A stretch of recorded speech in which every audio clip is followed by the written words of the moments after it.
prospect with integrity, we will get customers who have integrity. Integrity is the foundation from which everything is built on. You better understand value.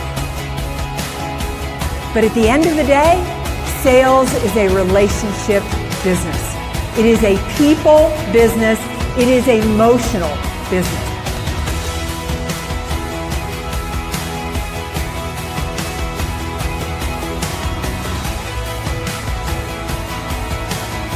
This is Sales Logic.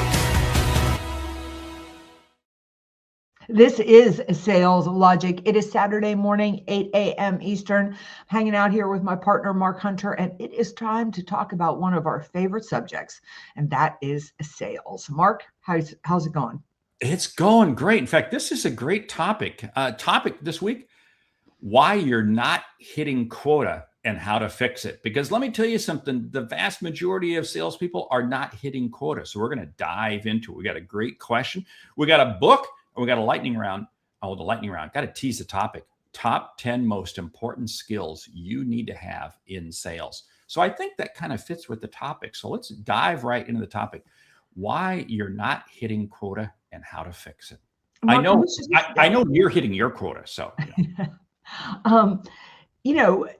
first of all, I think the percentage of salespeople that don't hit quota is really high. I mean, really, really high. And the percentage of, the percentage of organizations that don't make their quota for the year ends up really high. So, I really think it comes down to three things. I think it comes down to how diligent you are about your pipeline, how honest you are with yourself about your pipeline, and how much you know how much you need to carry in that pipeline.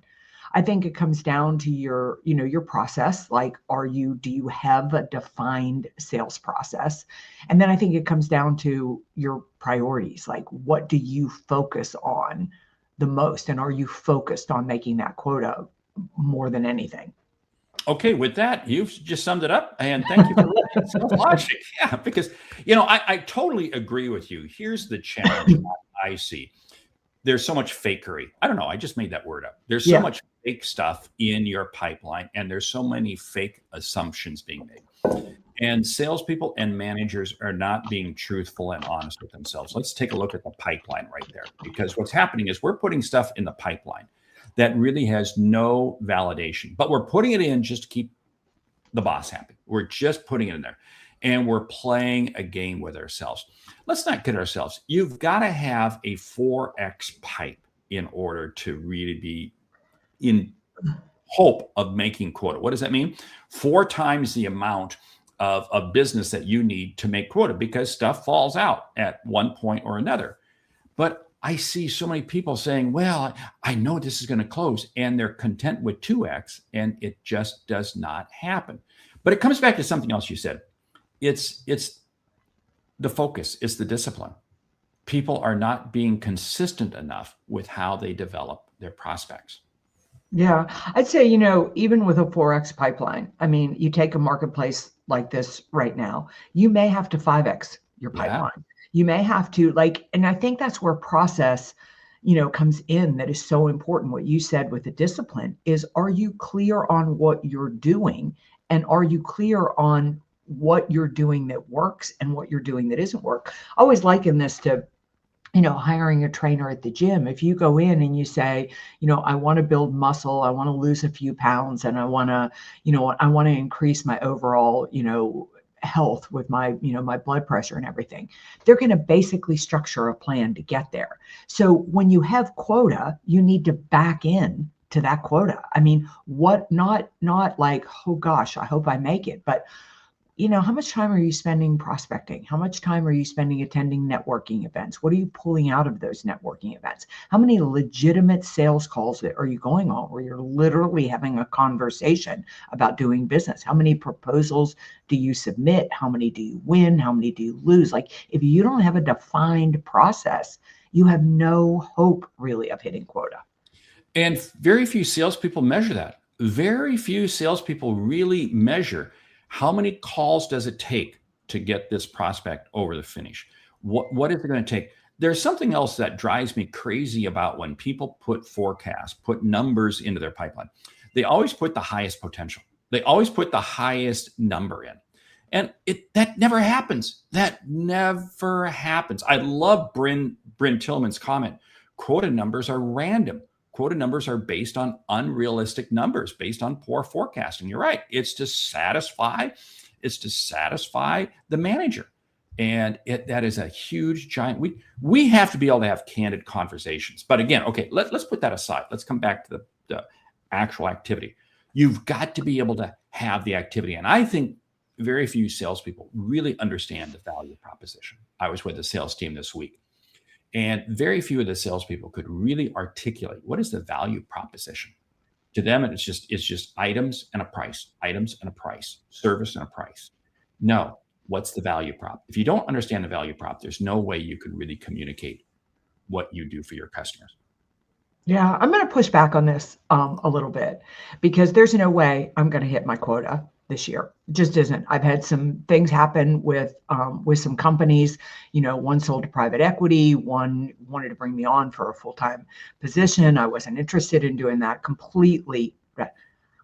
I didn't change my quota. So I have, to me, it is when I used to set quotas for sales teams, we would have the stretch quota, what we could possibly do, and then the basically the profit quota. This is what we need to do to break even, and this is what we need to do to go a little bit over that. And I was always pushing my salespeople to go at the higher. I mean, I don't think I'm going to hit my quota this year, but what the heck? I'm still throwing. It has motivated me at a level. I'm calling more this year than I have ever called in the past. In fact, it makes me realize with those contracts, I probably got a little lazy, but I'm still not changing my quota. And I do think that I get it. I mean, I worked in corporate America, and somebody who never made a sales call is setting quota. But I think one of the biggest reasons we don't hit our quota is because we make excuses as to why. It's a random quota that somebody created. The economy is bad. There's new competitors in the market. We're so focused on why we can't hit the quota that we don't find the ways to hit the quota. And there's more ways to make it than you realize. This is the thing. There's existing customers, there's customers that you already have in your pipeline, and there's prospects. And there's multiple ways. And it comes down to, and this is where I think so many salespeople get overwhelmed by the total size of the number. First of all, let me do a sidestep. You're always going to build your plan out to exceed your quota. Why? Because nothing ever happens at 100%. So you better build your plan out to exceed. But let's back into the individual steps. You got to begin to ask yourself, how many calls do I need to be making a day? How many emails do I need to be sending out a day? How many conversations do I need? You've got to know your metrics. What you shared, a few minutes ago, Mary, was so spot on. Do you understand what the activities it takes to do that? And again, very few salespeople do. And then I got to begin breaking it down and say, okay, what are the components of the sales call? Am I sitting here just showing up and throwing up, or am I truly asking questions? I think in today's marketplace, asking relevant questions that engage the customer are more important than ever, because they're looking for a reason not to talk to you. They are looking for a reason because they feel they don't need you. So what does that mean? I've got to find a way to engage them in meaningful conversation. And I do that by asking better questions. Yeah, and I love what Bryn is saying here. KPIs are measuring activities that don't directly convert to opportunities. Absolutely. Sometimes I think I get measured when I worked for organizations. I got measured on stuff that actually prevented me from hitting quota. But we're all adults here, right? I know what I need to measure in order to hit quota. So, do I need to hit my KPIs? Absolutely, I need to hit those. But then I dive deeper into what do I need to do in order to hit my quota. I think challenging times, which are times when we don't hit our quota, are the best times to hit our quota. And the reason I think that is because customers need you now more than they ever needed you. I mean, and great thing is, if you're not closing a lot of business, you got more time to make calls, right? You got more time to be customer facing. So again, it comes back to these, these 3 Ps. It comes back to this idea of process, priorities, and the pipeline. Are you qualifying the pipeline? I mean, that's probably the most important thing, because time is finite. You only have so much of it. So do not fool around with prospects or customers that are not going to work with you. I just had one reach out to me, and somebody reached out to me about speaking at an event in June. And when I got on the call with them, we did everything. They're not within my budget, but like I said, I'm not going to hit quota. So I was looking to work with them. The next day, they wouldn't call me back. I let it go. Like, I could make 4 or 5 sales calls that are better aligned with helping me hit my quota. That is so valuable what you just shared, because here's the whole thing. We do ourselves a service when we spend more time with fewer people. In other words, we do ourselves a disservice when we keep things in our pipeline that aren't going anywhere. You've got to absolutely be brutal in qualifying your prospects, because here's the whole thing. You create value only when you spend time with them. And if you're not spending time with them, nothing's going to happen. So in other words, you got to say, what do I get stuff off plate? Like your call yesterday, that wasn't going to go anywhere. Get it off your plate. Too many times when salespeople get desperate, they begin putting anything and everything into their funnel. And then they can't move at all. And then what happens is they're sitting there chasing all kinds of different things that are way outside their ICP.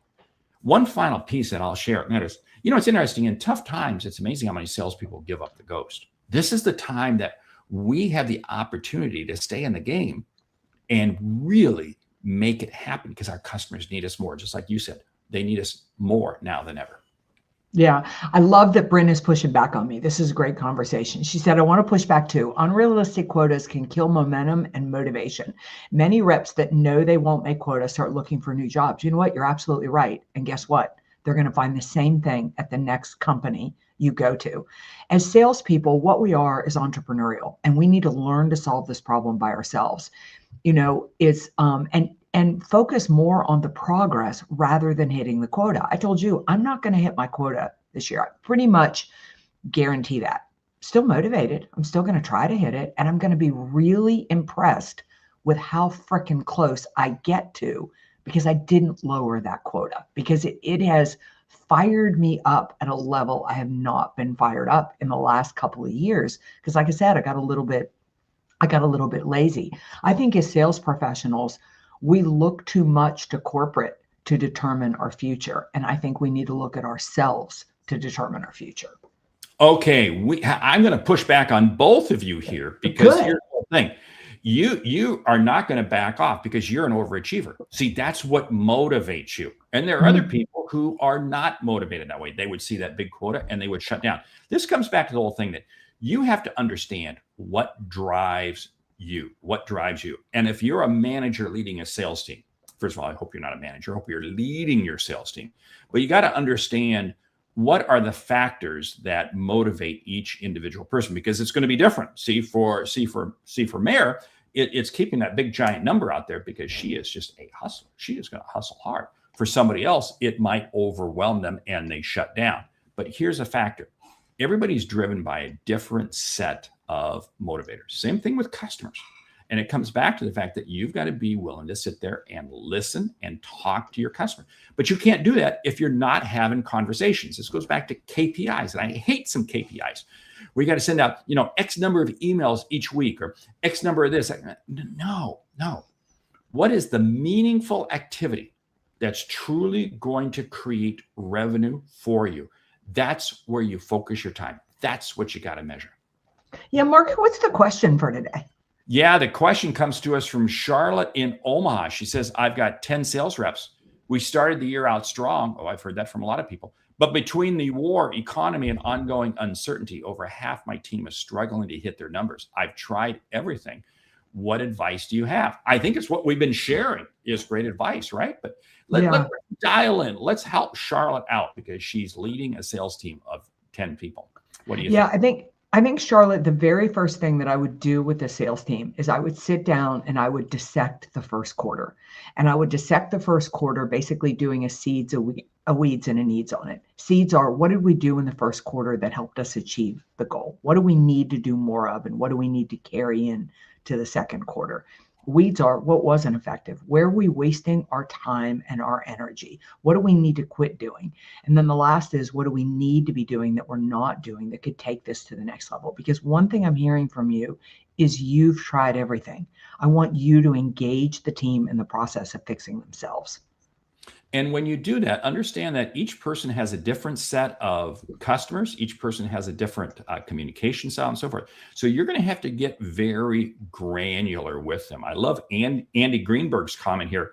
That great question to ask a customer. What was it that attracted you to our company and this meeting? Now, Charlotte, you can share that with some of your salespeople, and they may absolutely jump on it. Others may be turned off by it. See, again, it's understanding just as we are challenged with understanding our customers, leaders are challenged with understanding their people. It's the exact same strategy. But I'll tell you what, here's what I want you to do, Charlotte. Look for the quick wins that each one of your people can have, because I find this with the vast majority of people. If I can help them achieve a few small wins, it motivates them. It begins driving them. They begin, and then it becomes a flywheel, and it just continues the acceleration. But go back to what Mara said right at the beginning, that whole seeds, weeds, and needs. Look at what happened in the first quarter. Examine that and say, where did we come off the tracks? Yeah, I think also it's probably time to re-look at the value proposition, like Mark said, is that this is a very different quarter than first quarter, right? Like so many people, Mark said, I've heard everybody started the year off strong. Most people did. Nobody expected the war in Iran to last this long. Nobody expected everything to be happening with the Strait and the way that it's impacting the supply chain. We've had quite crazy weather. We just had so much going on. Inflation is still out there, and so people are hesitant to make a decision. So it's time to rethink and re-look at the value proposition. And that, I think, takes us to why it's that 4X pipeline, or as you said, maybe it's even 5X or 6X, because again, decisions are taking longer than ever, and last minute things come into play, which comes back to something. On the show, we've talked about total cost of ownership. We've talked about that, a number of times. But what is the total benefit of ownership? What's the benefit? And begin asking yourself, look at the outcomes that you create for your customers. What's the benefit that they're going to? We have to begin looking at things differently in order to help our customers succeed, because they're challenged just like we are.